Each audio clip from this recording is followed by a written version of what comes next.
কতখানি বায়াসড একটা কথা এবং মানে সরকার পরিচালনার দায়িত্বে, স্পেশালি অন্তর্বর্তীকালীন সরকারের পরিচালনার দায়িত্বে থেকে এই ধরনের কথা বলাটা যে কতখানি ভুল, বা actually I mean let's call spade spade, কতখানি অনৈতিক। এটা এক নম্বর তো এটা সত্য না, সেটা ভিন্ন কথা। সত্য না কেন বলছি, আমি এটা বলছি না যে উনি, এবং আমি দোষ এনসিপির ধরি না, আমি দোষ সরকারের ধরি ভাই। কারণ এনসিপি কিন্তু জোর করে চাইলেও ওই যে ঐক্যমত্য কমিশনের ইনভিটেশন নিতে পারতো না, কিন্তু ঐক্যমত্য কমিশন মানে সরকার এনসিপি কে ইনভিটেশন দিয়েছে, যদি এনসিপি নিবন্ধিত দল না। স্বরাষ্ট্র উপদেষ্টা বলেছেন ডক্টর ইউনূসকে জনগণ 5 বছর ক্ষমতায় চায়। তার এই বক্তব্যটা কতটুকু যৌক্তিক রয়েছে, তার এই বক্তব্যটা কি রাষ্ট্র বিরোধী হয়ে গেল কিনা, প্রিয় দর্শক, এমন আলোচনা হচ্ছে। অবশেষে এটা বিশ্লেষণ করে নাজমুল সাকিব এবং আরেকজন আলোচক ববি হাজ্জাজ, তাদের আলোচনা শুনে বুঝতে পারবেন তিনি এটা বক্তব্য দিয়ে অনৈতিক কাজ করেছেন। প্রিয় দর্শক, কি অনৈতিক কাজ করেছেন, তার কি পদত্যাগ করতে হবে কিনা এই বিষয় নিয়েও আলোচনা করা হয়েছে। আমরা সম্পূর্ণ আলোচনা শুনি। কেমন আছেন? আলহামদুলিল্লাহ, ওয়ালাইকুম আসসালাম সাকিব, আপনাকে অসংখ্য ধন্যবাদ আমাকে আমন্ত্রণ জানাবার জন্য।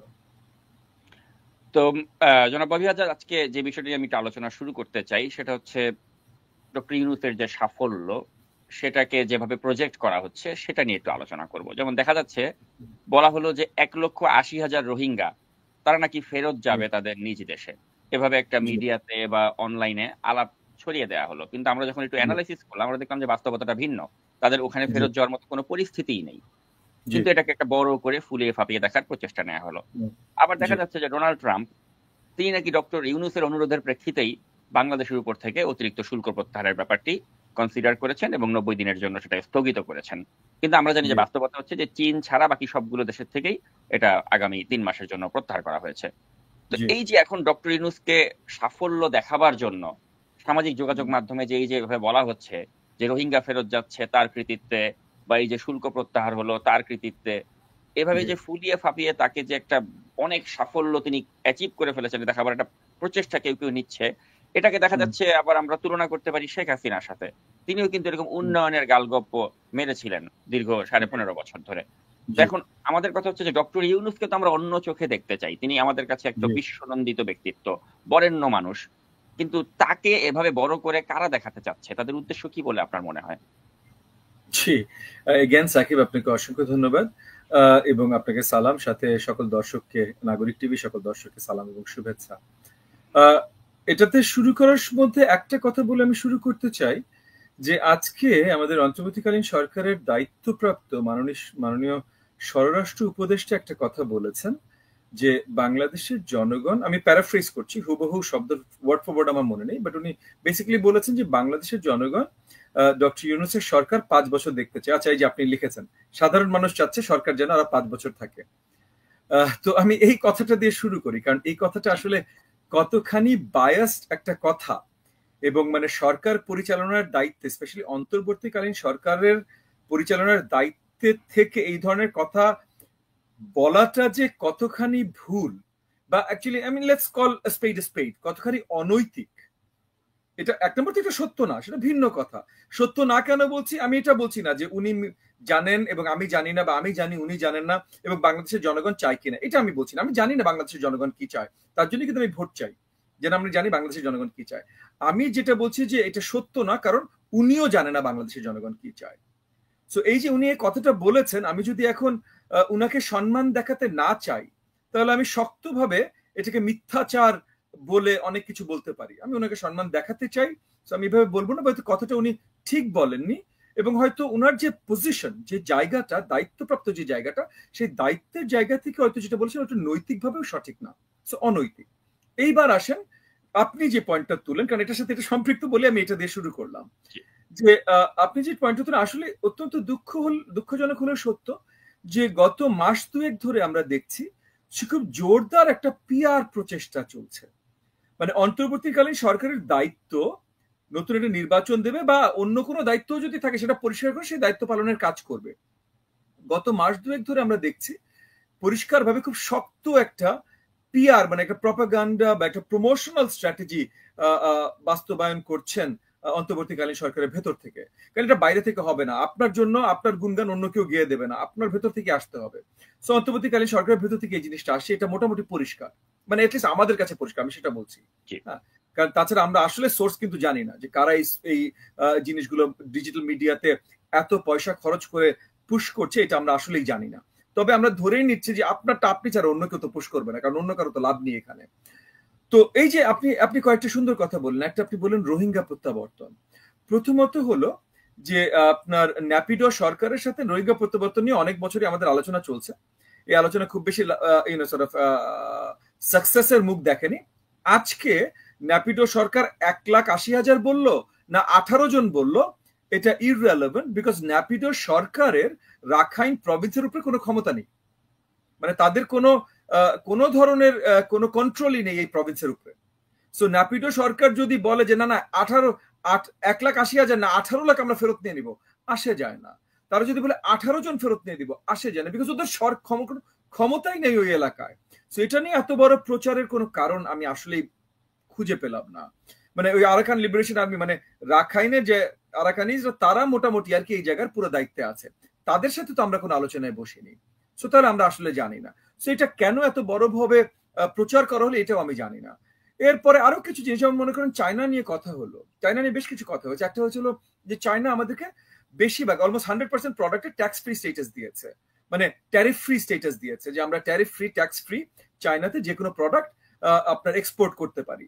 কিন্তু এটা আজকে না, 2024 সালের শুরু থেকে দিয়েছে। 2022-23 সালে অলরেডি, মানে কোভিড এর পরে অলরেডি বড় একটা সংখ্যক আপনার এক্সপোর্ট প্রোডাক্টসে তারা ট্যাক্স ফ্রি স্ট্যাটাস, মানে ট্যারিফ ফ্রি স্ট্যাটাস করে দিয়েছিল। এবং 24-এ যে মোটামুটি, মানে 24-এর শুরুর দিকে, মানে তখন অবভিয়াসলি আন্দোলনই হয়নি, তখনই মোটামুটি 100% ট্যাক্স ফ্রি ট্যারিফ ফ্রি করে দিয়েছিল। সেটা নতুন না কিন্তু, বাট এটা প্রচারটা এমন ভাবে হয়েছে যে এই সরকার করেছে। একই সাথে মনে করেন এই যে কিছু প্রচার হচ্ছে যে সবচেয়ে বেশি রেমিটেন্স আসছে বিকজ আওয়ামী লীগ এখন আর নাই। সো লোকজন আর ভয় পাচ্ছে না যে তাদের টাকা চুরি হবে। এটা আওয়ামী লীগের বদলে আর কে চান, এটা ইম্পর্টেন্ট না, কিন্তু যে আওয়ামী লীগ আর নাই সেটা গুরুত্বপূর্ণ। সো এই যে একটার পর একটা আমরা দেখছি, বা এই যে এখন আমি সত্যি কথা বলি আপনাকে, গত 4 দিন ধরে বাংলাদেশে আপনার গ্লোবাল ইনভেস্টমেন্ট সামিট হয়েছে। আমি অত্যন্ত আনন্দিত এই গ্লোবাল ইনভেস্টমেন্ট সামিটটা হয়েছে। আমি সাধুবাদ জানাই অন্তর্বর্তীকালীন সরকারকে যে এই গ্লোবাল ইনভেস্টমেন্ট সামিটটা হয়েছে। সো এটা পজিটিভ, এটাকে আমি কোনোভাবে নিন্দা করছি না। তবে এটা নিয়ে প্রচার যেভাবে হয়েছে সেইটাকে নিশ্চয়ই আমি সমালোচনা করব। কারণ প্রচার এমন ভাবে হয়েছে যে বাংলাদেশে কখনো ইনভেস্টমেন্ট আসেনি, হঠাৎ করে এই 4 দিনে মানে ইনভেস্টমেন্টের জোয়ার। প্রথম পয়েন্ট, কোনো ইনভেস্টমেন্ট আসেনি এবং সহজে কোনো ইনভেস্টমেন্ট আসবে না। কেন আসবে না? কারণ কোনো ইনভেস্টর রাজনৈতিক এবং সরকারি স্টেবিলিটি ছাড়া ইনভেস্ট করে না। এটা জাস্ট গ্লোবাল বাস্তবতা। এটা শুধু গ্লোবাল না, লোকাল বাস্তবতা। কোনো ব্যবসায়ী ভাই আপনার নির্বাচনের বছরে ইনভেস্ট করে না। একইভাবে যখন একটা অন্তর্বর্তীকালীন সরকার আছে, যেটা বাই ডেফিনিশন একটা শর্ট টার্ম সরকার, মানে লং টার্ম সরকার না, সেই শর্ট টার্ম সরকারের সময় কেউ ইনভেস্টমেন্ট করবে না। তবে আমি সাধুবাদ কেন জানাই যে তারা আসবে, তারা দেখবে, তারা জানবে, তারা তৈয়ারি নিবে যেন নির্বাচিত সরকার আসলে তখন তারা ইনভেস্টমেন্টটা করে। সো আমি আমাদের মাননীয় প্রধান উপদেষ্টা, তারপর তার দায়িত্বপ্রাপ্ত এই যে বিডার চেয়ারপারসন যে নতুন আশিক সাহেব এসছেন, বা যারা যারা আছেন, commerce secretary, finance secretary, commerce আপনার অ্যাডভাইজার, ফাইন্যান্স অ্যাডভাইজার, সবাইকে আমি সাধুবাদ জানাই। আসলে জিনিসটা খুব ভালো হয়েছে। তবে এটা নিয়ে প্রচারটা, এটা আমি মানতে পারছি না। কারণ প্রচারটা কি হচ্ছে যে বিশাল ইনভেস্টমেন্ট চলে আসে, যেটা আপনাকে প্রথম পয়েন্টটা বললাম, ইনভেস্টমেন্ট আসেনি এবং সহজে আসবেও না। দ্বিতীয়ত, এই ইনভেস্টমেন্ট সামিটে বড় কোনো প্রমিসও তারা নিতে পারেন নাই, যেটা এখন আসার কথা না, আমি জানি, কিন্তু আপনারা বলছেন আপনারা নিয়ে এসছেন। তৃতীয়ত, তারা লোকাল ব্যবসায়ীদের এখানে ইনক্লুড করেননি। লোকাল ব্যবসায়ীদের ইনক্লুশনটা গুরুত্বপূর্ণ। আপনি যখনই বলবেন যে ওই যে ইন্ট্রাটেক্স বা ওই যে যারার ব্র্যান্ডটার যে মালিক, যে হ্যাঁ, তারা বলেছেন যে তারা আগামীতে বড়ভাবে ব্যবসা আনতে ইচ্ছুক। তো তারা ব্যবসা আনবে মানে কি? তারা গার্মেন্টস এর অর্ডার দেবে আমাদের এখানকার কোম্পানিগুলোকে। তো অর্ডার দেওয়ার জন্য এই কোম্পানিগুলোর তো ওই সামিটে প্রেজেন্ট থাকতে হবে। তো আমরা লোকাল কোম্পানিগুলোরও আমাদের অবস্থান এই সামিটে দেখিনি। কারণ তার মানে আমি ধরে নিয়েছি তাদেরকে বড়ভাবে হয়তো দাওয়াত জানানো হয়নি। হয়তো আমি জানি না, হয়তো দাওয়াত জানানো হয়েছে, তারা আসেননি, কিন্তু তাদের না আসার কোনো কারণ আমি দেখছি না। সো তার মানে আমি ধরে নিচ্ছি তাদেরকে দাওয়াত জানানো হয়নি। একই সাথে মনে করেন ইউএনডিপি, বিডা, এরা যদি এগেন আমি জানি যে ইউএনডিপি কে ইউএনডিপি সহযোগিতা নেওয়া হয়েছে, আরো ইন্টারন্যাশনাল এনজিও সহযোগিতা নেওয়া হয়েছে, সেটাকে আমি সাধুবাদ জানাই, তাদের সহযোগিতা নেন। কিন্তু বাংলাদেশে ঢাকা শহরে, চিটাগং শহরে শত শত হাজার হাজার বড় বড় ব্যবসায়ী আছে, যাদের বিশ্বের মানে ব্রাজিল থেকে শুরু করে আমেরিকা বলেন, ইউরোপিয়ান ইউনিয়নের যে কোনো দেশ বলেন, জাপান বলেন, কোরিয়া বলেন, সব জায়গায় বড় বড় ব্যবসা আছে। তাদেরকে যদি উৎসাহিত করা হতো, তাদেরকে যদি ইনক্লুড করা হতো, তাহলে তারা কিন্তু আরো বড় বড় ইনভেস্টর নিয়ে আসতে পারতো এবং তারা সরকারের সাথে, অন্তর্বর্তীকালীন সরকারের সাথে আরো শক্তভাবে আলোচনায় বসতে পারতো যে কোন কন্ডিশন গুলো তৈরি করলে এই কোম্পানিগুলো বড়ভাবে ইনভেস্ট করবে। কিন্তু সেই কাজগুলো করা হয়তো হয়নি, হয়তো ব্যর্থ হয়েছেন, what ever the case may be. So যেই বিশাল ভাবে প্রচারণাটা হয়েছে, এই বিশাল ভাবে প্রচারণাটা আসলে কিছু দূর, আমি একটা শক্ত কথা বলবো, শব্দটা হয়তো একটু ভুল হতে পারে, বাট একটু ভাওতাবাজির পর্যায়ে চলে গেছে আর কি, যে একটু মানে বিশাল প্রচার, আসল কাজটা খুব অল্প, এরকম মনে হচ্ছে। কাজটা যদিও ভালো হয়েছে, কিন্তু প্রচার এত বেশি হয়ে গেছে যে এখন কাজটাই প্রশ্নবিদ্ধ হয়ে যাচ্ছে। আরেকটা জিনিস আপনাকে বলি, এই যে যেটা দিয়ে শুরু করলাম, যে অন্তর্বর্তীকালীন সরকারের একজন উপদেষ্টা এবং খুব গুরুত্বপূর্ণ মানে স্বরাষ্ট্র উপদেষ্টা, মানে যেটা দেশের সবচেয়ে বড় প্রবলেম হিসেবে এই মুহূর্তে আমরা ধরছি, সেই স্বরাষ্ট্র উপদেষ্টা বলেছেন 5 বছর ধরে এই সরকারকে চাই। কিন্তু সবার কমপ্লেন কিন্তু যে আইন শৃঙ্খলা এখনো জায়গা মতো, ঠিক জায়গা মতো পৌঁছতে পারেনি। এগেন হয়তো অনেক ভঙ্গুর অবস্থায় হাসিনা এবং হাসিনার দোসররা বাংলাদেশকে রেখে গিয়েছিল এবং আইন শৃঙ্খলাকে রেখে গিয়েছিল। সো আমি বলছি না যে রাতারাতি এটা ঠিক করা যেত, বাট যতটা ঠিক করা যেত হয়তো ততটাও ঠিক করতে পারেননি বা হয়নি। সেই জায়গা থেকে বলছেন এইটা আরো 5 বছর চাই, তাহলে এটা প্রশ্নবিদ্ধ না? গত 2 মাস ধরে আপনি একটু খেয়াল করবেন, আমরা রাজনীতি করি, সাথে আমরা কিছু দূর পড়াশোনা আছে, কিছু দূর মার্কেটিং এর সাথেও সম্পৃক্ত, মানে জানি যেই বিশাল ভাবে ডক্টর ইউনূসের সরকার 5 বছর চাই, এই প্রচারটা ডিজিটাল মাধ্যমে তৈরি হয়েছে। এইটা একদম টার্গেটেড আপনার মার্কেটিং ক্যাম্পেইন ছাড়া আসলে হয় না। স্বতঃস্ফূর্ত ভাবে হঠাৎ করে রাতারাতি এত বড় একটা ক্যাম্পেইন নামে না। এগেন অনেকে আমার সাথে দ্বিমত পোষণ করতেই পারেন, কারণ দ্বিমত পোষণ করার জন্য অনেকে করবেন, বা অনেকে পছন্দ করেন, বা অনেকে ইউনূস সাহেবকে পছন্দ করেন।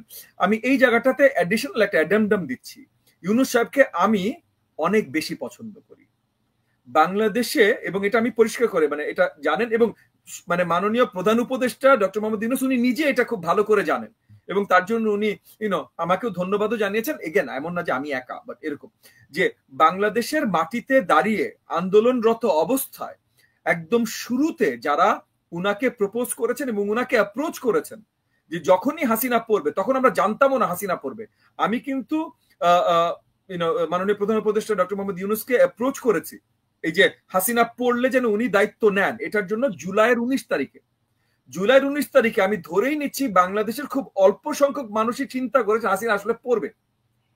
আর আমি ওই সময় ওনার সাথে যোগাযোগ স্থাপন করার কাজ শুরু করি এবং ওনাকে জানাই যে এটা হবে এবং আপনি একমাত্র ব্যক্তি যে বাংলাদেশের হাল এই সময় ধরতে পারে, আপনাকে আমরা চাই। এবং এটা এগেন যেটা বলছি আমি আপনাকে খুব পরিষ্কার করছি, উনিও ভালো করে জানেন, এবং ওটা উনি অত্যন্ত একজন জ্ঞানী ব্যক্তি, ধৈর্যশীল ব্যক্তি এবং একজন সহনশীল ব্যক্তি। তো সেই কারণেই উনাকে চেয়েছি। তবে এখন এই যে অন্তর্বর্তীকালীন সরকারের দোষ ত্রুটি ভুল যা ধরছি, তার ভিতরে এমন না যে উনার ভুল নাই, মানুষ মাত্রই ভুল। উনি যত ভালো ব্যক্তি হোক, এবং উনি অনেক ভালো ব্যক্তি বলেই কিন্তু আমি ওই জুলাইয়ের 19 তারিখে উনাকে নিয়ে দৌড়াদৌড়ি করছিলাম। মানে আমি নিজের জানের তখন কোনো হিসাব নাই, আমি 17 তারিখে আহত হয়েছি, 18 তারিখে আহত হয়েছি, 19 তারিখে 3বারের বার আহত হওয়ার পর কিন্তু আমি উনার কাছে দৌড়েছি যে এখন আর হাসিনা সরকার নাই। সো আমি সেই হিসেবে বলছি যে যারা ডক্টর মোহাম্মদ ইউনূসকে পছন্দ করেন, আমি আপনাদের জন্য পরিষ্কার করছি, আমি কিন্তু উনাকে অনেক বেশি পছন্দ করি, এবং আপনাদের মধ্যে অনেকে বলার আগে কিন্তু জুলাইয়ের 19 তারিখে 2014 সালে আমি ওনাকে অ্যাপ্রোচ করেছি। এমন না যে আমি ওনাকে পছন্দ করি না বা আমি ওনাকে চাই না, কিন্তু আমি সবচেয়ে প্রথমে গণতন্ত্র চাই। এবং আরেকটা বিষয় ববি হাজ্জাজ, আপনি জানেন যে ভালো জিনিসের কিন্তু প্রচার লাগে না, আপনি যে কোনো ভালো জিনিস প্রচার ছাড়াই কিন্তু চলবে। কিন্তু দেখা যাচ্ছে যে ডক্টর ইউনূসের সরকার বা তার আশেপাশের মানুষদেরকে এখন মানে একটা পিআর ক্যাম্পেইন করা হচ্ছে একটা ডেলিভারেট ওয়েতে। যেমন এই যে আশিক চৌধুরী, সে একটা ফ্যান্টাস্টিক প্রেজেন্টেশন দিয়েছে, এতে কোনো সন্দেহ নেই, কিন্তু কথা হচ্ছে এই প্রেজেন্টেশনটাকে এমন ভাবে ফুলিয়ে ফাঁপিয়ে বিভিন্ন ভাবে এটাকে মানে বুস্টিং করে প্রচার করা হচ্ছে সামাজিক যোগাযোগ মাধ্যমে।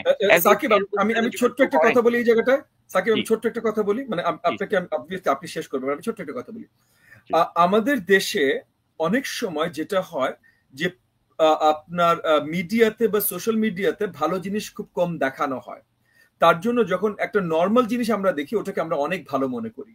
আমি গত 16 বছর ধরে শিক্ষকতা করি, আমি নর্থ সাউথ বিশ্ববিদ্যালয়ের শিক্ষকতা করি গত 16 বছর ধরে। আমার অ্যাটলিস্ট 1000 ছাত্র, মানে গত 16 বছরে আমি হয়তো 10-12 হাজার ছাত্র পড়িয়েছি, এই 10 ছাত্রছাত্রী আর কি। এই 10-12 হাজারের ভিতরে মিনিমাম 1 থেকে 2000 ছাত্রছাত্রী আছে আশিক সাহেব যেই লেভেল, এবং আমি আশিক সাহেব নিয়ে নিন্দা করছি না, আশিক সাহেব সুন্দর একটা প্রেজেন্টেশন দিয়েছেন, বাট আশিক সাহেব যেই প্রেজেন্টেশন দিয়েছেন সেটা বা তার থেকে বেটার প্রেজেন্টেশন আমার অ্যাটলিস্ট 1 থেকে 2000 ছাত্রছাত্রী আছেন নর্থ সাউথ ইউনিভার্সিটি গত 16 বছরে যারা দিতে পারতেন। এর মানে উনারটা খারাপ হয়েছে এটা বলছি না কিন্তু আমি, বাট আমি বলছি যে আমার 1 থেকে 2000 ছাত্রছাত্রী যদি এটা দিতে পারেন তাহলে এটা নিয়ে পাগল হয়ে যাবার কিছু নেই। আমি আশিক সাহেবকে সাধুবাদ জানাচ্ছি, উনি খুব সুন্দর করে একটা প্রেজেন্টেশন দিয়েছেন। তবে এই প্রেজেন্টেশনটা আরো হাজার হাজার ইফ নট লাখ লাখ লোকজন দিতে পারে। এটা নিয়ে হঠাৎ করে পাগল হয়ে যাবার কোনো কারণ আমি কোথাও থেকে খুঁজে পাচ্ছি না। এবং আমি এটাও বলতে পারি, যেটা বললাম যে 1 থেকে 2000 ওনার সমান বা ওটার থেকে বেটার প্রেজেন্টেশন দিতে সক্ষম। ইটস জাস্ট দ্যাট 1 নম্বর হলো যে 18 কোটি বাংলাদেশি নর্থ সাউথে পড়েন না, বা ব্র্যাক ইউনিভার্সিটিতে পড়েন না, বা ঢাকা ইউনিভার্সিটি বা জাহাঙ্গীরনগর বা বুয়েটে পড়েন না। সো তারা এই প্রেজেন্টেশন গুলো রেগুলারলি দেখেন না। সো তাদের কাছে হঠাৎ করে মনে হচ্ছে আচ্ছা এটা মারাত্মক প্রেজেন্টেশন, ঠিক আছে, আমি এটাও মানছি।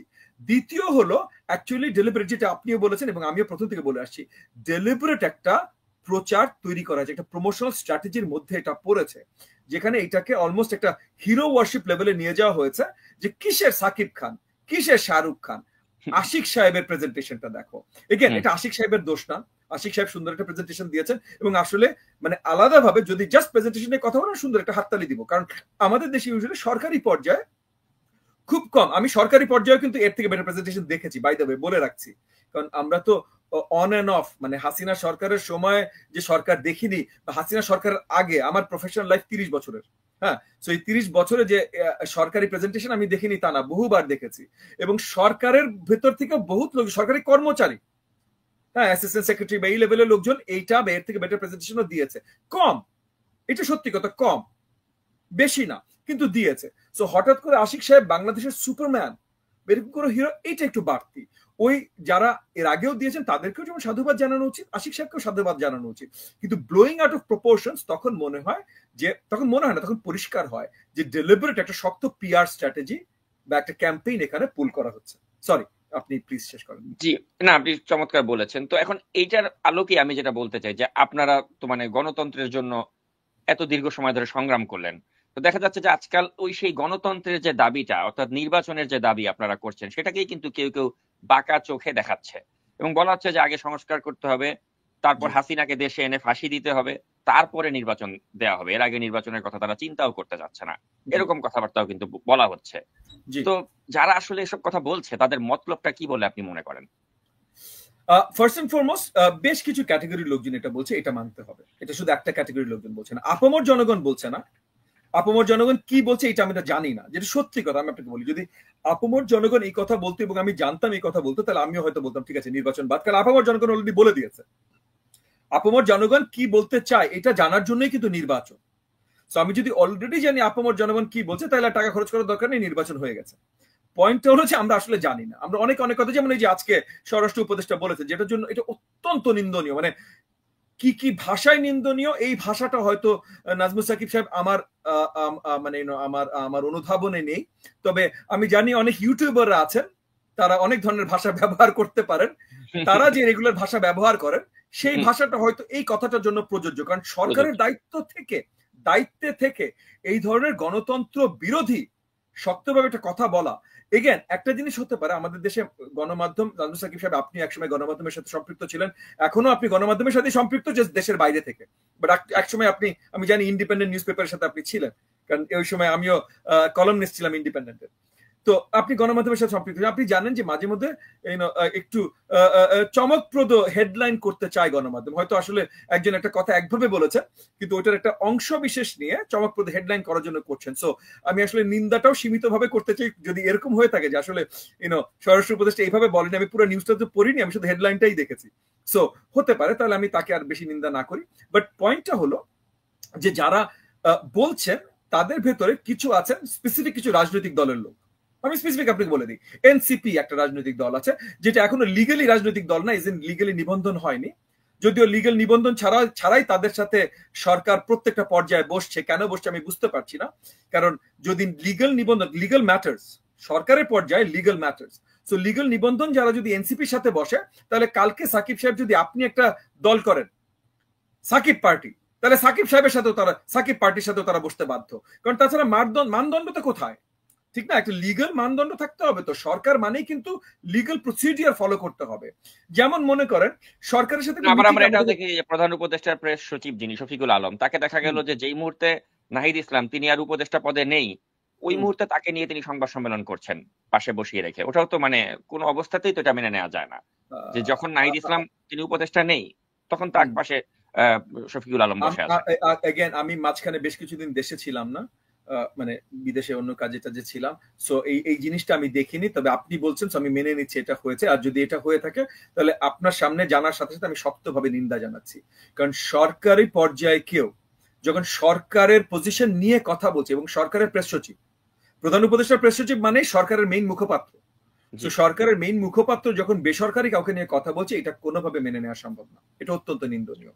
ওকে, আমি শফিক সাহেবকে খুব মানে শ্রদ্ধা করি, পছন্দ করি, কিন্তু যেটা ভুল সেটা ভুল। আমি কাকে পছন্দ করি কাকে শ্রদ্ধা করি এটা ইস্যু না, যেটা ভুল সেটা ভুল। তো শফিক সাহেবের এই জিনিসটা যদি উনি এটা করে থাকেন, এবং আমি মেনে নিচ্ছি আপনি নিশ্চয়ই ভুল তথ্য আমাকে এভাবে দেবেন না, সো আমি সেটা মেনে নিয়ে বলছি এটা যদি হয়ে থাকে তাহলে অত্যন্ত নিন্দনীয়। আমি একই সাথে বলছি যে 5 বছরের কথাটা, সো এই যে এনসিপি বলছে, এনসিপি কিন্তু নিবন্ধিত রাজনৈতিক দলও না। আচ্ছা, বাকি কে বলছে? আরো 2-1টা দল বলছে, এই যে এবি পার্টি টাটি 2-1টা দল আছে, এগেন তারা এক সময় আমরা একসাথে রাজপথেও ছিলাম। সো এবি পার্টির জন্য আমার আসলে একটা দুর্বলতা আছে, স্পেশালি মঞ্জু সাহেবের জন্য, কারণ মঞ্জু সাহেব আমি হাতে হাত মিলিয়ে পুলিশের ব্যাটন চার্জের বিরুদ্ধে মিছিল করেছি, একবার না মাল্টিপল টাইমস। হ্যাঁ, সো মঞ্জু সাহেবের জন্য আমার আসলে একটা শক্ত, আমার হৃদয়ে একটা শক্ত জায়গা তার জন্য আছে, কারণ আমরা একসাথে ফ্যাসিবাদ বিরোধী আন্দোলন করেছি, একবার না, 2বার না, কয়েক বছর করেছি, তার জন্য আছে। কিন্তু এই মুহূর্তে এই পার্টির অবস্থান আমি আসলে দুঃখজনক হিসেবে দেখি, কারণ এটা গণতন্ত্র বিরোধী অবস্থান। আমি এর মধ্যে মঞ্জু সাহেবের সাথে আমার 1-to-1 আলোচনা হয়নি, যখনই আমার হবে আমি ওনার সাথে এই আলোচনাটা উত্থাপন করবো, কারণ ওনার সাথে আমার সম্পর্কটা সেই রকমের যে আমরা একসাথে ভাই ভাই যেটা বললাম যে কাঁধে কাঁধ মিলিয়ে ফ্যাসিবাদের বিরুদ্ধে আন্দোলন করেছি, অনেক ধরনের অত্যাচার সহ্য করেছি। সো পাশাপাশি তাদের দলের একজন যে ব্যারিস্টার ফুয়াদ, তিনি যেভাবে সেনাবাহিনী সম্পর্কে বা সেনা প্রধান সম্পর্কে মানে ফুয়াদ সম্বন্ধে আমি কিছুই বলবো না, সে আমাদের এগেন তার সাথে আমি কাঁধে কাঁধ মিলিয়ে আন্দোলন করিনি।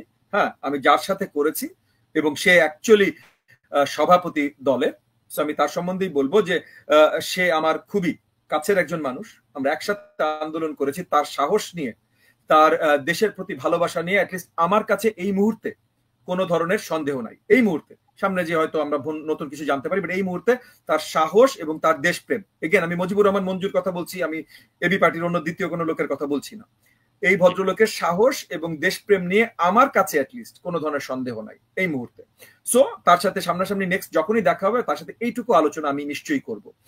এর বাদে কারা বলছে এরকম, আরো 2-1টা ভুইফোর দল আছে যারা এই যে এই এনসিপির সাথে হয়তো সামনে যে কিছু করতে চায়, তারা বলছে।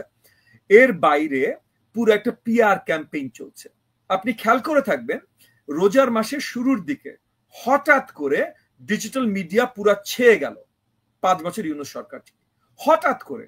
এবং এগুলো কিছু বট ছিল, কিছু আপনার বট, আপনি আই এম শিওর আপনার অডিয়েন্সও জানে বট মানে কি। হ্যাঁ, তারপর এই যে এরকম সার্ভারসে বট দিয়ে পুশ করা ছিল, কিছু ছিল আমরা জানি।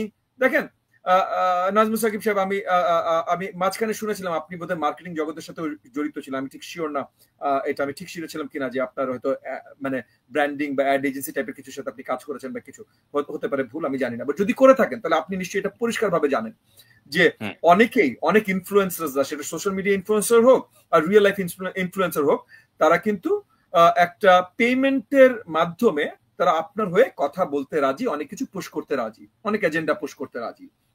তো কিছু দূর আমরা দেখলাম যে এই ধরনের অনেক লোকজন, মানে যাদেরকে হয়তো অন্য কেউ ব্র্যান্ডিং এর জন্য ব্যবহার করতে, কোকাকোলা ব্যবহার করতে পারতো বা টয়োটা ব্যবহার করতে পারতো, হ্যাঁ, বা নিটল টাটা ব্যবহার করতে পারতো, এই ধরনের লোকজন হঠাৎ করে 5 বছর ইউনূস সরকার চাই বলা শুরু করছে।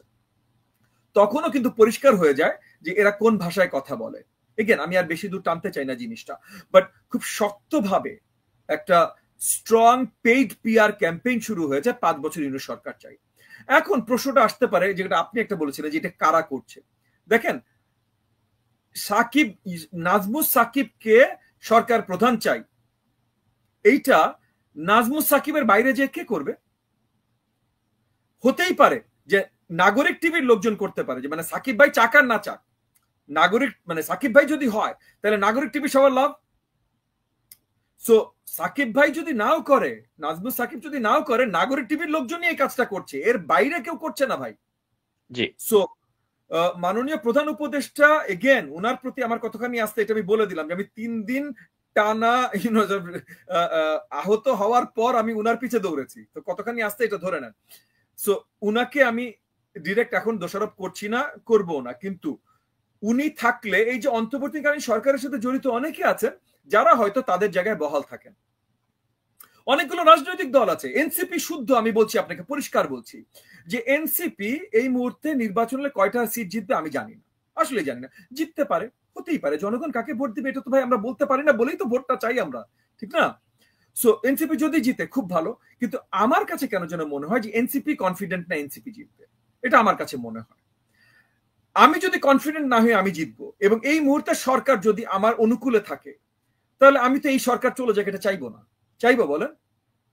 এই সরকার যতদিন আছে ততদিন আমি অনেক ধরনের অ্যাডভান্টেজ পেতে পারি, যেটা এই সরকার চলে গেলে আমি পাবো না। যেমন মনে করেন, কথার কথা, আজকে যদি সরকার আমার অনুকূলে থাকে, আমি 86টা তোরণ লাগাইতে পারি আমার নির্বাচনী এলাকায়, বা আমি যখন আমার নির্বাচনী এলাকায় বেড়াতে যাব তখন আমি 135টা গাড়ির বহর নিয়ে বেড়াতে যাইতে পারি। যেই মুহূর্তে সরকার আমার অনুকূলে না থাকবে এবং আমি নিজে এমপি বা মন্ত্রী না হব, সেই মুহূর্তে এই 135টা গাড়ির টাকা ভাই কেউ আমাকে দিবে না, এই 86টা তরুণের টাকা কেউ আমাকে দেবে না। তাহলে আমি যদি কনফিডেন্ট না হই যে নির্বাচনে আমি এমপি হব, তাহলে আমি কি এই সরকার চলে যাক এটা চাইবো? আমার তো মনে হয় না।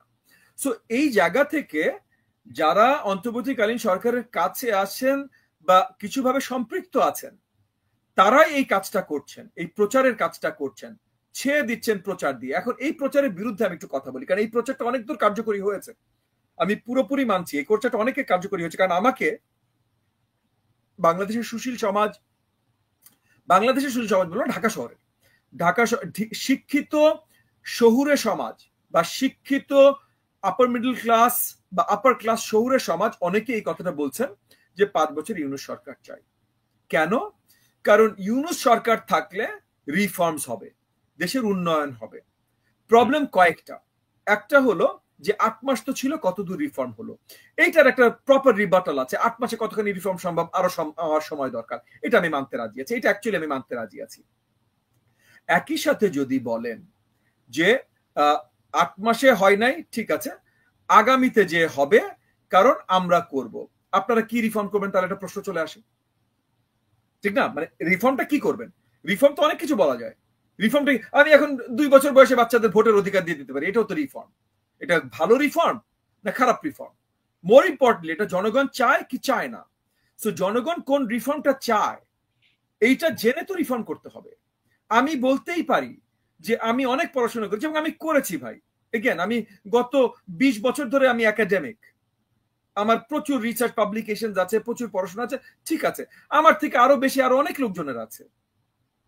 কিন্তু আমাদের যেটাতেই রিসার্চ থাকুক, যেটাতেই জ্ঞান থাকুক, বাংলাদেশে 17.5 বা 18 কোটি জনগণ কি চায় এটা বলার জায়গায় আমি নাই, অন্তর্বর্তীকালীন সরকারের কেউ নাই, আপনার এই যে সংস্কার কমিশনের কোনো চিফ নাই, কোনো মেম্বার নাই।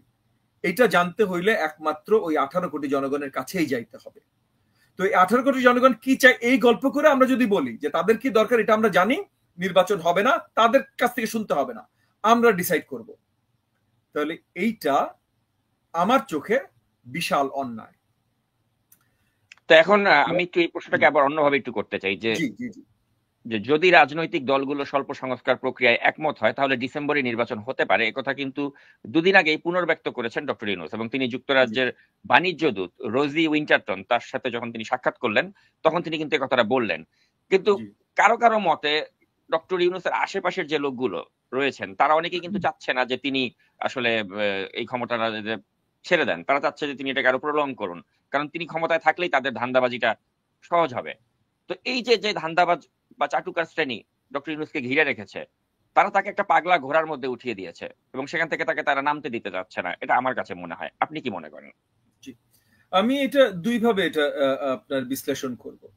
একটা হলো এগেন আমি মানে আমাদের মাননীয় প্রধান উপদেষ্টা ডক্টর মোহাম্মদ ইউনূসের প্রতি পুরোপুরি শ্রদ্ধা রেখেই বলছি, গত 16 বছর যখন আমরা হাসিনার বিরুদ্ধে আন্দোলন করেছি এবং অনেক ধরনের ত্যাগ স্বীকার করেছি, আমি নিজে গুম হয়েছি, জেলে নিয়ে গেছে, ধরে নিয়ে গেছে, আক্রমণ করেছে, 100 ধরনের হয়রানি করেছে, অনেকে আমার থেকে আরো অনেক বেশি অত্যাচারিত হয়েছে। এই সময়ও আমরা অনেক লোককে বলতে শুনেছি যে না না, হাসিনা ভালো, হাসিনা ভালো চায়, হাসিনার আশেপাশের লোকগুলো হাসিনাকে ভুল তথ্য দিচ্ছে বা হাসিনা ভুল কিছু করছে। এই কথাটা কেন বললাম, আমি কোনোভাবে, আমাকে একবারে মিসকনস্ট্রিউ করেন না, আমি কোনোভাবে একটা মানে শেখ হাসিনার মতো একজন পেশাচের সাথে আমাদের মাননীয় প্রধান উপদেষ্টা ডক্টর মোহাম্মদ ইউনূসের তুলনা করছি না, বাট আমি বলছি ধারণাটা একটা পেশাচের জন্য যেমন ভুল, তেমন ডক্টর মোহাম্মদ ইউনূসের মতো একজন সম্মানী ব্যক্তির জন্য ভুল। যেটা ভুল সেটা ভুল ভাই, কার জন্য এটা ইম্পর্টেন্ট না, এটা আমার নামে বললেও ভুল। যে দায়িত্বে আছে তাকে দায়িত্বের রেসপন্সিবিলিটি নিতে হবে। হ্যাঁ, সো আমি যদি প্রধান উপদেষ্টা হই বা আমি যদি প্রাইম মিনিস্টার হই, সরকার যদি ভুল করে, আমার ডিরেক্ট ভুল না, কিন্তু মন্ত্রীর ভুল, তাহলে মন্ত্রীটা কে চুজ করেছিল? আমি তো চুজ করেছিলাম। মন্ত্রীর ভুল না, সচিবের ভুল। সচিব আমি চুজ করি নাই, কিন্তু সচিবকে দেখার দায়িত্ব কার ছিল? মন্ত্রীর। তাহলে মন্ত্রী দেখেছে? দেখে নেই বলে সচিব ভুল করেছে। মন্ত্রীটা কে চুজ করেছে? আমি চুজ করেছি। তাহলে ঘুরে ফিরে কার ভুল ভাই? আমার ভুল। সো এই যে রেসপন্সিবিলিটি এড়িয়ে যাবার, যে উনার দোষ না, সো এন্ড সোর দোষ না ভাই, মানে এটা এগেন আমি পুরোপুরি শ্রদ্ধার সাথে বলছি যে যদি উনার আশেপাশের লোকজনের দোষ হয়ে থাকে, তাহলে দায়িত্ব উনার কাঁধে যে এই আশেপাশের লোক চেঞ্জ হবে। এবং একটা জিনিস পরিষ্কার করি, মাননীয় প্রধান উপদেষ্টা ডক্টর মোহাম্মদ ইউনূস কিন্তু গত ডিসেম্বরে, মানে 16 ডিসেম্বর 24 সালের 16 ডিসেম্বর যখন জাতির প্রতি উনি একটা বক্তব্য রাখেন, ভাষণ দেন, তখন উনি জানান এই যে স্বল্প আপনার সংস্কার হলে ডিসেম্বর, 25শে ডিসেম্বর, বেশি সংস্কার হলে 26শে জুন। এটা তখন বলেছেন। আজ পর্যন্ত উনি এই কথাই বলে আসছেন, 4 মাস 5 মাস হয়ে গেছে উনি একই কথা বলে আসছেন। এর ভেতরে উনার মানে সরি, অন্তর্বর্তীকালীন সরকার একজন একটা কথা বলেছেন। কেউ বলছেন নানা ডিসেম্বর, কেউ বলেছেন নানা জুন, কেউ বলেছেন নানা ডিসেম্বর আর জুনের মাঝামাঝি। কিন্তু উনি কিন্তু প্রত্যেকবার একই কথা বলেছেন, উনি কিন্তু ওই জায়গা থেকে সরেন নাই। উনি অনেকে ওই জায়গায় আমি সাধুবাদ জানাই, কিন্তু যেটা নিন্দা করব এবং পরিষ্কার নিন্দনীয় জিনিস নিন্দাই করব, যে এই ডিসেম্বর জুন পয়েন্টটা কি? অল্প অল্প সংস্কার এটার মানে কি? বেশি সংস্কার এটার মানে কি? অল্প সংস্কার কার মতে অল্প সংস্কার? এনসিপির মতে অল্প সংস্কার, বিএনপির মতে অল্প সংস্কার, এনডিএম এর মতে অল্প সংস্কার, নাকি নাজমুস সাকিবের মতে অল্প সংস্কার? কার মতে অল্প সংস্কার? মানে আমরা বুঝবো কিভাবে ভাই অল্প সংস্কার মানে কি? আপনি কি বুঝাচ্ছেন? আমি জিজ্ঞেস করেছি, আমি ওপেন মিটিং এ জিজ্ঞেস করেছি, মাননীয় প্রধান উপদেষ্টাকেও জিজ্ঞেস করেছি, এই যে ঐক্যমত কমিশন গঠন করেছে তাদেরকে জিজ্ঞেস করেছি, এর আগের মিটিং এও জিজ্ঞেস করেছি। আমি কোনো সঠিক উত্তর পাইনি। যাই হোক, আমি জিজ্ঞেস করার দায়িত্ব আমার, আমি সেটা জিজ্ঞেস করে গেছি। সো এই যে এটা পরিষ্কার, এটা পরিষ্কার কিভাবে হলো? আচ্ছা, স্বল্প মেয়াদী হলো যে ডিসেম্বর, কেন? স্বল্প মানে অল্প সংস্কার মানে কি? কতখানি অল্প সংস্কার? এটা করতে কত টাইম লাগবে? ডিসেম্বরই কেন লাগবে? অক্টোবরে কেন হবে না? নভেম্বর সেপ্টেম্বরে কেন হবে না? আপনি পয়েন্টটা বুঝতে পারছেন? মানে এগুলো ক্লারিফিকেশনের দরকার আছে। অন্তর্বর্তীকালীন সরকার থেকে আমরা কোনো ধরনের ক্লারিফিকেশন পাইনি। যে কোনো কাউকে যদি আপনার দায়িত্ব বসান, যেমন মনে করেন কথার কথা, এটা আমি এর আগে অনেক জায়গায় বলেছি, আপনাকেও বলছি, যে নাজমুস সাকিবকে দায়িত্ব দেয়া হয়েছে নাগরিক টিভি পরিচালনা করবার জন্য। যখনই দায়িত্বটা দেয়া হয়, নাগরিক টিভির যারা ডিরেক্টর আছেন বা যারা ইনভেস্টর আছেন, তারা ইমিডিয়েটলি নাজমুস সাকিবের কাছ থেকে জানতে চাইবে যে নাজমুস সাকিব আপনার প্ল্যানটা কি? নাজমুস সাকিব তখন প্রথম অল্প কয়েকদিনের ভিতরে সবাইকে বলতে হবে, শুনেন ভাই, আমার প্ল্যান, আমরা 6 মাসে এটা করবো, আমার এতটা ইনভেস্টমেন্ট লাগবে, এটার রেজাল্ট আমি বিশ্বাস করি এটা হবে, 1 বছর এটা করবো, আমার এতটা ইনভেস্টমেন্ট লাগবে, এটা বিশ্বাস করি এটা হবে, 2 বছর এটা হবে। এটা বলতে হবে না নাজমুস সাকিবকে? বলতে হবে তো। অন্তর্বর্তী সরকারের 8 মাস হয়ে গেল, এই ধরনের কিচ্ছু জানিয়েছে জাতির প্রতি? কোনো কিছু। রাদার গত মাসখানেক ধরে বিশাল পিআর ক্যাম্পেইন শুরু করেছে। মানে যেটা দেখেন, এই যে যেমন ইনভেস্টমেন্ট সামিট, এটার কথাই বলি, এটার যে পিআর ক্যাম্পেইনটা হচ্ছে কেন? আপনি যদি বলেন, মানে আমাকে কয়েকজন বলেছে যারা অ্যাকচুয়ালি যারা ব্যবসায়ী এবং তারা জানে এবং মানে যেটা পিআর ক্যাম্পেইন, তারা বলেছে, আমি আপনার সাথে শেয়ার করছি, যে ভাই কেন এটা করলো? মানে এখন যদি এই ইনভেস্টমেন্ট সামিট দিয়ে কাউকে ভরসা দিতে হয়, সেটা তো ব্যবসায়ীদের ভরসা দিতে হবে। ব্যবসায়ীরা তো এই পিআর এর তো দেখে সি থ্রু ইট, তারা তো বুঝতে পারছে এটা পিআর ক্যাম্পেইন। তো ব্যবসায়ীরা তো এটা খাচ্ছে না। খাচ্ছে কারা? আপামর জনগণকে খাওয়াতে চেষ্টা করা হচ্ছে। তো আপামর জনগণকে কারা খাওয়ায়? রাজনৈতিক দল খাওয়ায়। কেন খাওয়ায়? কারণ রাজনৈতিক দল ভোট চায়, রাইট? ভোট কে দেবে? আপামর জনগণ দেবে।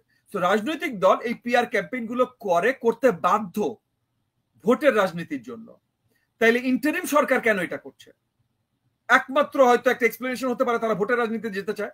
তাহলে যদি ভোটের রাজনীতিতে যেতে চায়, তাহলে সেটাই পরিষ্কার করেন। কারণ অন্তর্বর্তীকালীন সরকারের যখন দায়িত্ব দেওয়া হয়েছিল, এগেন এমন না যে আমাকে এসে কেউ ইনভিটেশন দিয়েছে, যদিও এরকম কিছু কথা ছড়িয়েছিল যে আমার নাম ছিল আন্দালিব, মানে পার্থ, ব্যারিস্টার আন্দালিব পার্থ, মানে আন্দালিব রহমান, সরি ব্যারিস্টার আন্দালিব রহমান, ডাকনাম পার্থ, ওর নাম ছিল এরকম। তারপর জুনায়েদ সাকি, তার নাম ছিল। আমাদের বেশ কয়েকজনের নাম সোশ্যাল মিডিয়াতে অনেক ছড়াছড়ি হয়েছিল যে আমাদের নাম হয়তো আছে। এগেন আমি জানি জুনায়েদ সাকি কেউ ডাকে নাই, আমাকেও কেউ ডাকে নাই, ব্যারিস্টার আন্দালিব পার্থ কেউ ডাকে নাই। হ্যাঁ, সো অফিসিয়ালি আমাদের নাম ছিল না, হয়তো কোনো না কোনো লিস্টে ছিল, কেউ না কেউ হয়তো সাজেস্ট করেছে, সেটা জানি না। বাট যেহেতু সোশ্যাল মিডিয়াতে এই নামগুলো এসেছিল, আমাদের অনেকেই আমরা নিজেদের মধ্যে আলোচনা করেছিলাম, আমি সবাই বলছি না, সবাই করি নাই, বাট আমরা অনেকেই আলোচনা করেছিলাম। সেই আলোচনায় আমরা একমত হয়েছিলাম যে আমরা নির্বাচন করব। আমরা রাজনৈতিক দল, আমরা রাজনীতিবিদ ভাই, আমরা নির্বাচন করব। সো যদি অফিসিয়ালি আসলেই দাওয়াতটা আমাদের কাছে আসে, আমরা এটা ভদ্রভাবে, সুন্দরভাবে, উইথ এভরি রেসপেক্ট আমরা ডিক্লাইন করব। এবং ডিক্লাইন করব কেন? কারণ যারা এই অন্তর্বর্তীকালীন সরকারের অংশীদার হবেন, তারা নির্বাচন নিজেরা করতে পারেন না। এবং যেহেতু আমরা এক একটা রাজনৈতিক দলের নেতৃত্ব দিচ্ছি, সেটা জুনায়েদ সাকি সাহেব বলেন বা আমার নাম বলেন, আরো যার যার নাম এসেছিল, আমরা যেহেতু একটা রাজনৈতিক দলের নেতৃত্ব দিচ্ছি, আমরা নিশ্চয়ই নির্বাচনে যাব। তো তাহলে আমরা এই ধরনের জায়গায় সম্পৃক্ত থাকতে পারি না। ইদার ওয়ে আমাদের কাছে দাওয়াতও আসেনি, আমাদের না বলতেও হয় নাই, কিন্তু আমরা না বলার জন্য প্রস্তুত ছিলাম। কেন? এই প্রিন্সিপাল, এই কারণে।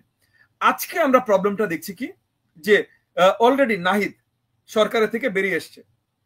তারপর ছেলেটার নাম কি, ক্রীড়া উপদেষ্টা আসিফ, আসিফ আসিফ আসিফ তারপর আপনার মাহফুজ, হ্যাঁ, তারা মোটামুটি ঠিকঠাক করাই আছে যে তারা দল নির্বাচনের সময় চলে এসে তারা নির্বাচন করবে, বা নির্বাচনের সময় যদি নির্বাচন নাও করে, বাই ইলেকশন বা সামনে যে, মানে তারা ওই দলের, তারা এনসিপি। হ্যাঁ, ওই হিসেবে নতুন আরেকটা দল বেরোচ্ছে, I think United People's Party, UPB, United People's Party বা এরকম কিছু একটা, যেটা আর কি ওই যে বৈষম্য বিরোধী ছাত্র আন্দোলনের নেতৃত্ব থেকে যে পার্টিটা হওয়ার কথা ছিল, সেখানে যখন ছাত্র শিবিরের নেতৃত্বে যারা ছিলেন তাদেরকে যখন ওয়েলকাম জানানো হলো না, তারা বোধহয় আলাদা করে নতুন এই পার্টিটা ফর্ম করছেন। কিন্তু তারা কিন্তু একটা জিনিস তাদের পরিষ্কার, তারা সরকারের সাথে নাই। ওই হিসেবে আমি তাদেরকে সাধুবাদ জানাই। আমি কিন্তু এনসিপি কেও সাধুবাদ জানাই ভাই, কিন্তু তারা সরকারের সাথে এই সম্পৃক্ততাটা কেন? এবং আমি দোষ এনসিপির ধরি না, আমি দোষ সরকারের ধরি ভাই। কারণ এনসিপি কিন্তু জোর করে চাইলেও ওই যে ঐক্যমত্য কমিশনের ইনভিটেশন নিতে পারতো না, কিন্তু ঐক্যমত্য কমিশন মানে সরকার এনসিপি কে ইনভিটেশন দিয়েছে, যদি এনসিপি নিবন্ধিত দল না। এগেন আমি যেটা প্রথমে বলেছিলাম, ল লিগাল ম্যাটার্স। মানে আপনি যদি বলেন যে এনসিপি নিবন্ধিত দল না, কিন্তু এনসিপি ডাকবো, তাহলে এই যে আওয়ামী লীগ যে ক্লেমটা করে যে তাদের লাস্ট নির্বাচন পর্যন্ত, মানে মনে করেন আমরা যদি সহি নির্বাচন 2001-এর নির্বাচনও ধরি, 2001-এর নির্বাচনেও তাদের 30% ভোট ছিল। 2001-এর নির্বাচন যেটা তারা হেরেছে, সেখানেও তাদের 30% ভোট ছিল। আমি পার্সোনালি ধরে নেই যে 2001-এর নির্বাচনের বা বাংলাদেশে সঠিক নির্বাচন হয়নি। তো 25 বছর বাংলাদেশে সঠিক নির্বাচন হয়নি, কিন্তু 2001-এর নির্বাচনে তাদের 30% ভোট ছিল। এখন আমি কিন্তু একমাত্র রাজনৈতিক দল বলেন বা রাজনৈতিক নেতা বলেন যে অ্যাকচুয়ালি মামলা করেছে আওয়ামী লীগকে নিষিদ্ধ ঘোষণা করার জন্য। মানে শুধু মুখের কথা না, শুধু রাস্তায় দাঁড়ানো বা একটা প্ল্যাকার্ড নিয়ে দাঁড়ানোর কথা না, অ্যাকচুয়াল কাজ করেছি, মানে অ্যাকচুয়াল মামলা করেছি তাদেরকে নিষিদ্ধ ঘোষণা করার জন্য। বাট এখন আপনি যদি বলেন যে এনসিপির সাথে সরকারের বসান যৌক্তিক, তাহলে ভাই আওয়ামী লীগ কি দোষ করেছে? জাতীয় পার্টি কি দোষ করলো? জাতীয় পার্টি তো নিষিদ্ধ ঘোষণার লিস্টেও নাই, এবং জাতীয় পার্টি তো সরকারের ছিল ভাই, সরকার পরিচালনা করেছে, ঠিক না? সো এরকম অনেক প্রশ্ন তখন চলে আসে। তো এই যে এনসিপি, এই যে মনে করেন সরকার তাদেরকে সহযোগিতা করে, তারা যখন কি বলে নাম, তাদের ওপেনিং সেরেমনিতে আত্মপ্রকাশ যখন করলো, আমি তখন দেশে ছিলাম না, কিন্তু আত্মপ্রকাশে বিশাল হাজার হাজার লোক 20-22টা না 20-25টা জেলা থেকে ডিসিরা নিজেরা দায়িত্ব নিয়ে বাস কি বাস স্যাংশন করে লোক ভরে পাঠিয়ে দিল। এটা তো সরকারের সহযোগিতা ভাই, আমার দলের জন্য তো ভাই জেলার ডিসিরা বাস ভরে লোক পাঠায় না, ঠিক না? তাহলে এটা সরকারের সহযোগিতা। তো এনসিপি তো জোর করে এটা নেয় নাই, কারণ এনসিপি জোর করে নেওয়ার ক্ষমতা নাই, সরকার দিয়েছে। দোষ এনসিপির না ভাই। আপনি আসিফ না তো সার্জিস বলেন, হাসনাত বলেন, নাহিদ তখন সরকারে ছিল, ওইটা বাদই, ওই যে কি বলে ওই ছেলেটার নাম কি, নাসিরউদ্দিন পাটওয়ারি বলেন, হ্যাঁ, ওদের কারো দোষ না, দোষ সরকারে যারা ছিল। কারণ তারা দিল কেন?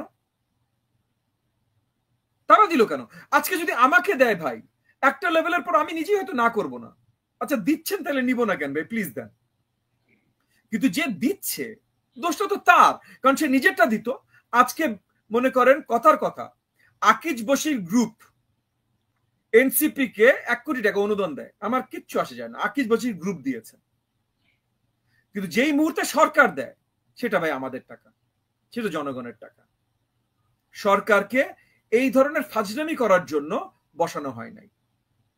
এই যে পিআর হচ্ছে, এবং এইটা সাকিব সাহেব আপনি যদি এগেন ব্র্যান্ডিং জগতের সাথে জড়িত থাকেন বা ডিজিটাল মার্কেটিং জগতের সাথে জড়িত থাকেন, তাহলে আপনি জানেন এটা কম দামের পিআর না, বিশাল অঙ্কের টাকার পিআর, যেটা সরকারের জন্য করা হচ্ছে, মানে অন্তর্বর্তীকালীন সরকারের জন্য। অন্তর্বর্তী সরকারের পিআর কি দরকার? আচ্ছা যাক, যদি দরকারও হয়, যে অ্যামাউন্টে করা হচ্ছে এই অ্যামাউন্টের টাকাটা তো কেউ না কেউ দিচ্ছে, ব্যবসায়ীরা দিচ্ছে। আমি এমন বড় কোনো ব্যবসায়ীর সাথে কথা বলিনি বা কথা হয়নি যারা অ্যাটলিস্ট আমাকে বলেননি যে তারা এই জায়গায় দিচ্ছে। একটা ইমিডিয়েট সোর্স আছে সরকার।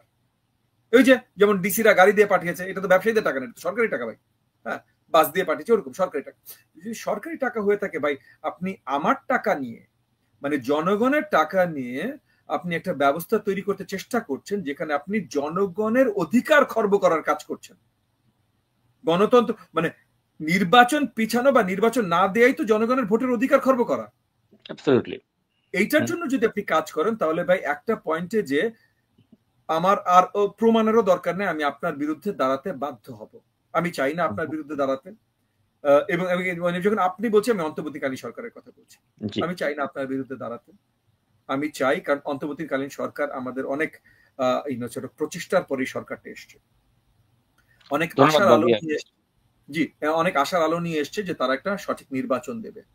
তো এই জায়গা থেকে আমরা এই অন্তর্বর্তীকালীন সরকারের বিরুদ্ধে দাঁড়াতে চাই না, কিন্তু হাসিনার বন্দুকের, মানে হাসিনার সব ফোর্সেস এর বন্দুকের গুলির সামনে আমরা দাঁড়িয়েছি। একবারও ভুলে যাবেন না ভাই, আমরা 1 মাস দাঁড়াই নাই, কিন্তু আমরা 10 বছর দাঁড়িয়েছি, কেউ কেউ 15 বছর দাঁড়িয়েছে। হ্যাঁ, আমি প্রথম গুম হয়েছে 2013 সালে, 2025 সালে আন্দোলনে, 24 সালে আন্দোলনে যারা ছিলেন, এখানে আমিও ছিলাম, এখানে যেটা বললাম 17, 18, 19 3 দিন আমি আহত হয়েছি। একদিন রাবার বুলেট, একদিন কাঁদুনি গ্যাস, আরেকদিন রাবার বুলেট, 3 দিন আমি নিজে আহত হয়েছি। আমার সাথে আরো কত শত শত লোকজন আহত হয়েছে কোনো হিসাব নেই। বেশিরভাগই যদি তরুণ ছিলেন, আমি মেনে নিচ্ছি, আমার সাথেও যারা আহত হয়েছিলেন বেশিরভাগই তরুণ ছিলেন, এটা সত্যি। কিন্তু এখন আপনি হঠাৎ করে বলবেন যে একমাত্র আপনি আর কেউ না। আমি আপনাকে একটা কথা বলি, নেতৃত্ব 24-এর আন্দোলনে, 24-এর গণঅভ্যুত্থানে নেতৃত্ব কিন্তু অনেকে দিয়েছে। আমি তরুণদের কথাই বলছি, কিন্তু আমি মানে আমাদের বয়সী লোকজনের কথা বলছি না। আমরাও মাঠে ছিলাম, আমরাও দিয়েছি, সেটা বাজে ভিন্ন কথা, এটা বাদ দেন। আমি তরুণদের কথা বলছি। আমি দেখেছি, আমি প্রাইভেট বিশ্ববিদ্যালয়ে যেসব তরুণদের নেতৃত্ব দিতে দেখেছি, তাদেরকে আমি আজকাল কোথাও দেখছি না। আজকাল না, গত 7-8 মাস কোথাও দেখি নাই। মানে যারা 10,000 15,000 মিছিলে আমার সাথে সামনে ছিল, যাদের কথায় শত শত ছেলে পেলে দৌড়ে গেছে, তাদের কাউকে কিন্তু আমি দেখি নাই। যারা গুলি খেয়েছে, আমি খেয়েছি, আমার সাথে খেয়েছে, আমার পাশে খেয়েছে, তাদের অনেককেই কিন্তু আমি, বা বেশিরভাগ, ইফ নট এনিবডি, তাদের কাউকেই আমি এই এনসিপি বলেন এগুলাতে দেখছি না। কিন্তু আমি অ্যাকচুয়ালি দেখছি না। আমি আমার অভিজ্ঞতা থেকে বলছি। আপনি বলতেই পারেন ভাই আপনি কয়টা জায়গায় ছিলেন। হ্যাঁ, আমি বাড্ডা এলাকায় ছিলাম, আমি পল্টন এলাকায় ছিলাম, মিরপুরে আমি ছিলাম না, যাত্রাবাড়িতে আমি ছিলাম না, ঠিক আছে, আমি মানছি। কিন্তু যেই জায়গাগুলোতে গুলি বর্ষণ হয়েছে, সবচেয়ে বড় অত্যাচার হয়েছে এবং সবচেয়ে বেশি লিডারশিপ দরকার ছিল, সেই জায়গাগুলোতে, তার মধ্যে 2টা জায়গায় আমি অ্যাকচুয়ালি ছিলাম, কন্টিনিউয়াসলি ছিলাম। ওই 2টো জায়গায় যেসব তরুণদের আমি দেখেছি, সেই তরুণদের কিন্তু আমি এখন এনসিপি বলেন বা যেটাই বলেন, মানে এখন যারা লাফালাফি করছে, এই জায়গাগুলোতে আমি দেখছি না। এটা বাস্তবতা।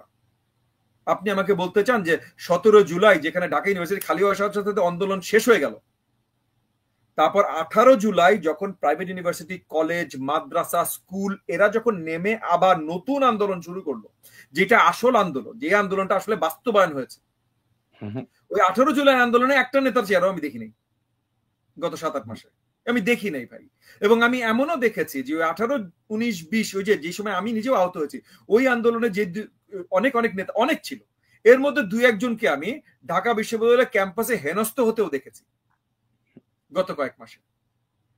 সো আন্দোলন কে কে করেছে, কে কে নেতৃত্ব দিয়েছে, আমি রাজনৈতিক দল আমাদের কথা বাদ দিচ্ছি ভাই, আমি তরুণদের কথাই বলছি, কে কে দিয়েছে কে কি না দিয়েছে এগুলো অনেক প্রশ্নবিদ্ধ।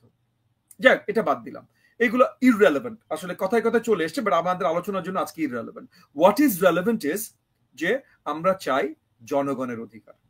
16 বছর আন্দোলন করেছি জনগণের অধিকারের জন্য। জনগণের অধিকার যেমন হাসিনার মুখের কথা না, তেমন জাহাঙ্গীর সাহেবের মুখের কথা না, তেমন আমার নিজেরও মুখের কথা না। জনগণের অধিকার একমাত্র জনগণের ভোটের ক্ষমতা দিয়ে বাস্তবায়ন করা যেতে পারে। জনগণের ভোট যতক্ষণ পর্যন্ত আপনি না দিবেন ততক্ষণ পর্যন্ত আপনি জনগণের ভোটের অধিকার খর্ব করছেন। এখন আপনার কাছে যদি মনে হয়, আমি গত 2-1 দিন 2-1টা টকশোতে এই কথাটা বলেছি, যে আপনার কাছে যদি মনে হয় যে জনগণ, বাংলাদেশের 18 কোটি জনগণ ডক্টর মোহাম্মদ ইউনূসের সরকার চায়, তাইলে আপনার দল ক্যাম্পেইন করেন। মনে করেন এনসিপি, তারা বলছে তো 5 বছর পর চাই সরকার, ক্যাম্পেইন শুরু করেন যে আমাদেরকে যদি ভোট দেন আমরা ইউনূস সাহেবকে নিয়ে আসবো।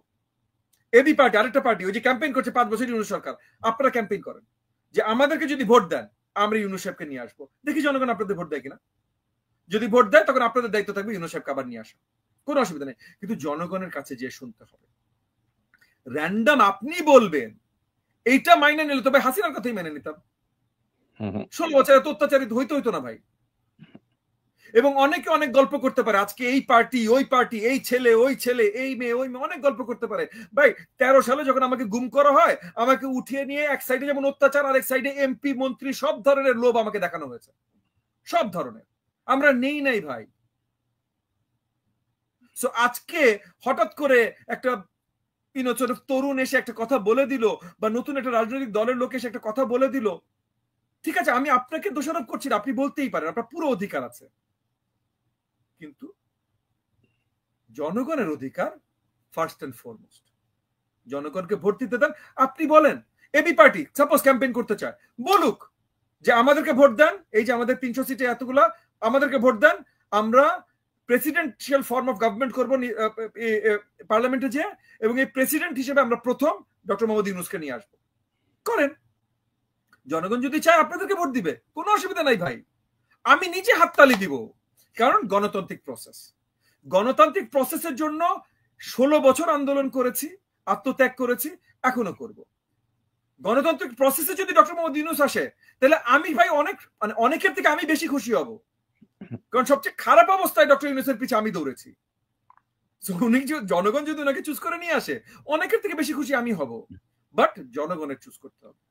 অন্য কেউ কথা একটা পয়েন্টের বেশি বললে, যেমন জাহাঙ্গীর সাহেব যেটা বলেছে, ওনাকে শ্রদ্ধার সাথে আমি শক্ত নিন্দা জানাচ্ছি, মানে যত শক্ত নিন্দা জানাচ্ছি এটা আসলে ভদ্র ভাষায় জানানো যায় না, কিন্তু আমি অভদ্র ভাষা ব্যবহার করতে পারি না, সেই কারণে আমি বলছি যে অত্যন্ত শক্ত নিন্দা আমি জানাচ্ছি। জাহাঙ্গীর সাহেব যেটা বলেছেন এটা কোনোভাবে অ্যাকসেপ্টেবল না।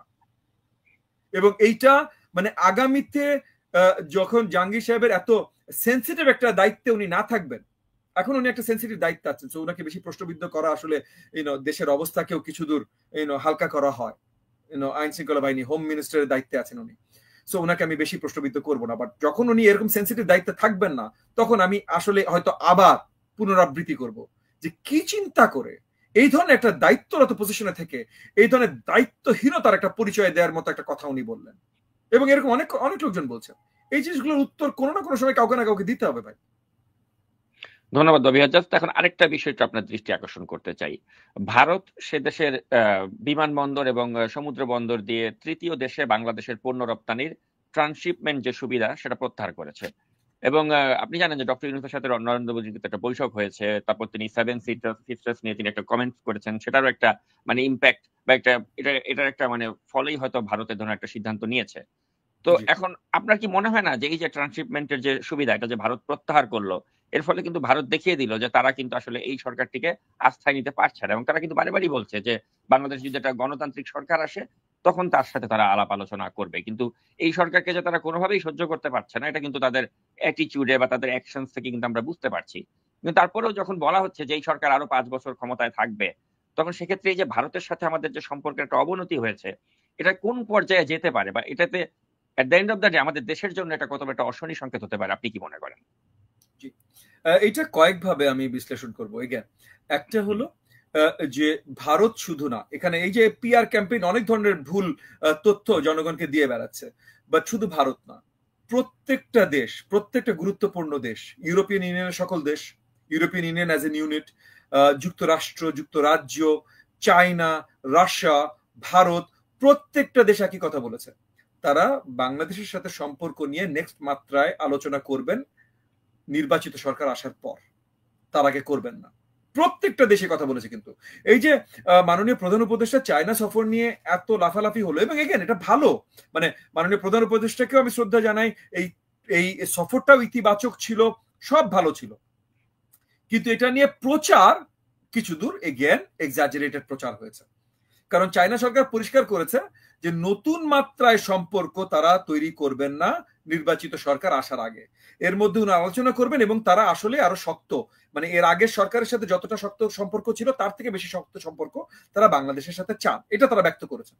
কিন্তু তারা একই সাথে ব্যক্ত করেছেন যে এটার কাজটা সঠিকভাবে হবে নির্বাচিত সরকার আসার পর। কিন্তু পিআরটা এমন ভাবে হয়েছে, মানে প্রমোশনস বা তথ্য প্রচারণা এমন ভাবে হয়েছে, না না চাইনিজ সরকার multi billion dollar invest already বাংলাদেশে করে ফেলেছেন।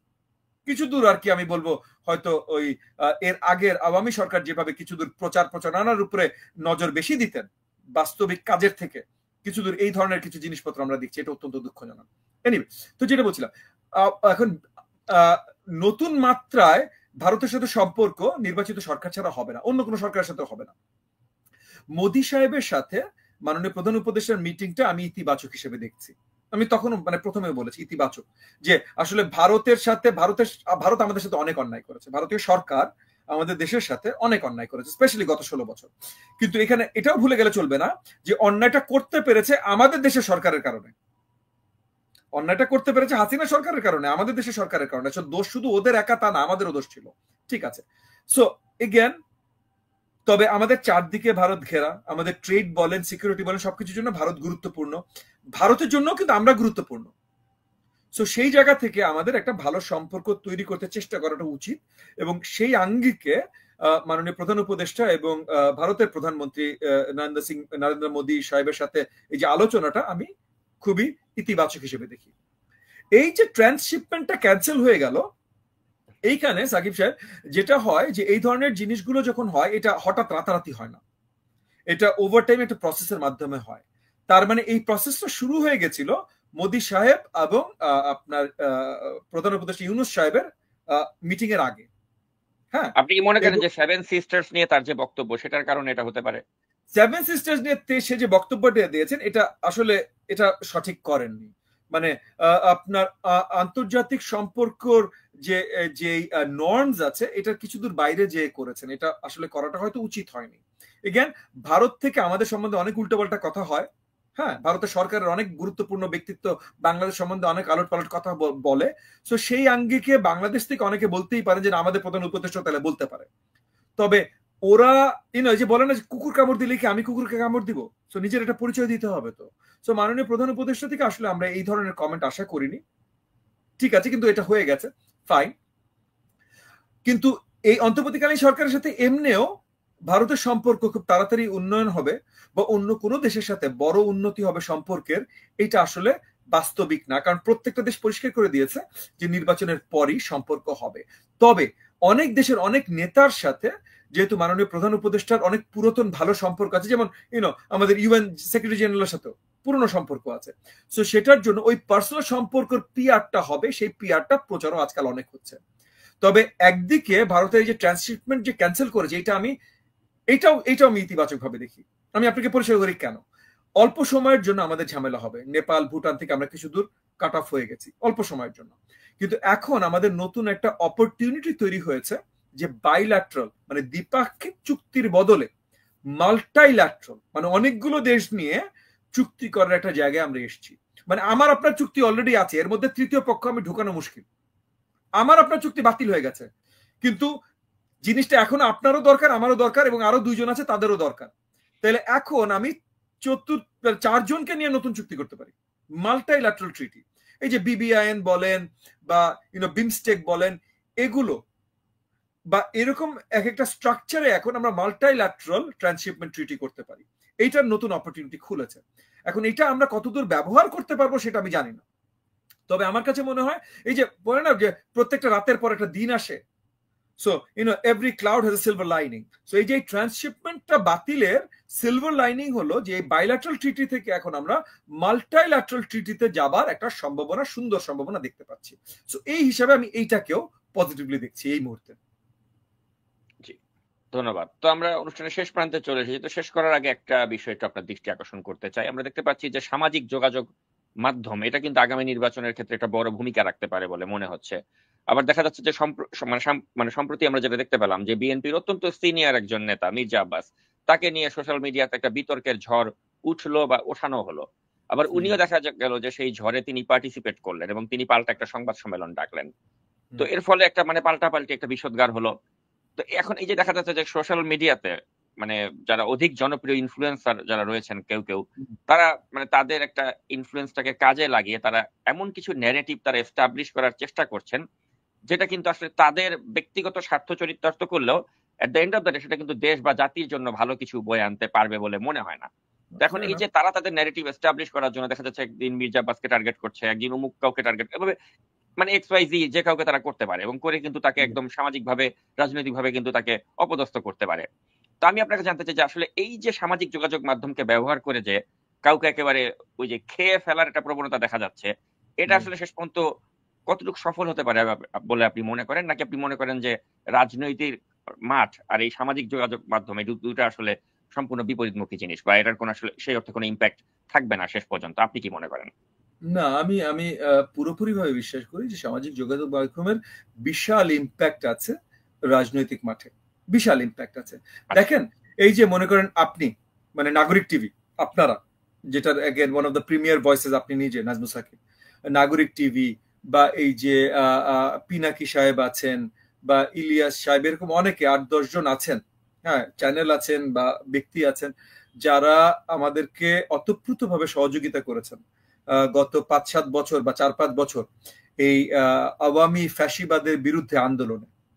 সত্যি বলে করেছেন, মিথ্যা বলে করেছেন, প্রপাগান্ডা দিয়ে করেছেন, পপুলিস্ট ন্যারেটিভ দিয়ে করেছেন, ইম্পর্টেন্ট না, কিন্তু তারা যদি না থাকতেন, আজকে আমি বলছি আপনাকে, নাগরিক টিভি যদি না থাকতো, পিনাকি যদি না থাকতো, ইলিয়াস যদি না থাকতো, বা আরো এরকম 3-4 জন আছেন, এরা যদি না থাকতো, তাহলে জুলাইতে আমরা যেটা অর্জন করেছি এটা আরো কঠিন হতো অর্জন করা।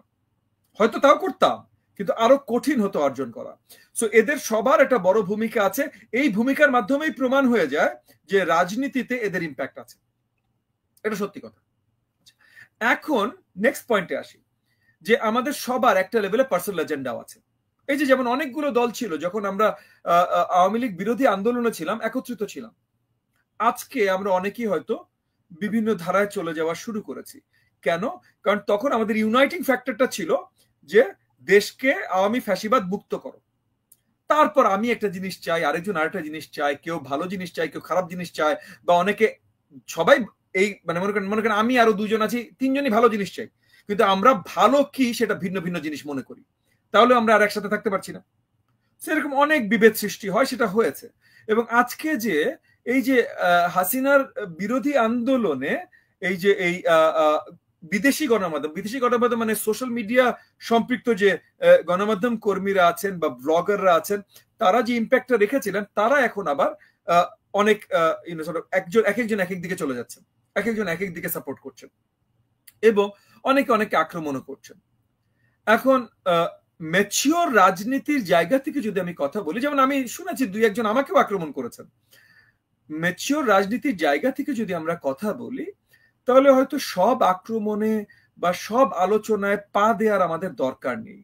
এই জায়গাটায় হয়তো যে প্রবীণ যে নেতার কথা আপনি বললেন বাংলাদেশ জাতীয়তাবাদী দলের, উনি হয়তো পা না দিলেই আরো ভালো হতো। কিছু আছে না ভাই, বলবেই, এখন আপনি একজন সেলিব্রিটি বলেন বা জনগণের নেতা বলেন, জনগণের মানে সমাদৃত জনগণের মাঝে আপনি আছেন, তার মানে আপনাকে 5 জন ভালো বললে 2 জন খারাপও বলবে। তো আপনি 5 জনের ভালো শুনে যদি আপনি খুশি হন, তাহলে 2 জনের খারাপকে আপনি বন্ধ করে দিতে চাবেন, এটা হইতে পারে না। আজকে আমাকে অনেকে নিন্দা করেন ভাই।